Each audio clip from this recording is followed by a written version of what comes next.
মনে রাখতে হবে আমাদের ভেড়ামারা মিরপুরের গণমানুষের নেতাই নয়, আমাদের বিএনপির অভিভাবক অধ্যাপক শহীদুল ইসলাম, বাংলাদেশ জাতীয়তাবাদী দল এই বিএনপির অভিভাবক দেশনায়ক তারেক রহমান। তারেক রহমানের নেতৃত্ব যদি আমরা কেউ না মানি তাহলে কি বিএনপি থাকবে? বিএনপি কখনোই থাকবে না।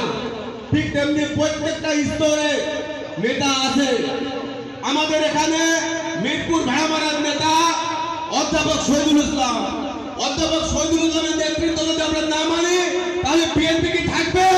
সংগ্রামী ছাত্র বন্ধুগণ, বিএনপি থাকবে না। অর্থাৎ বিএনপির সাথে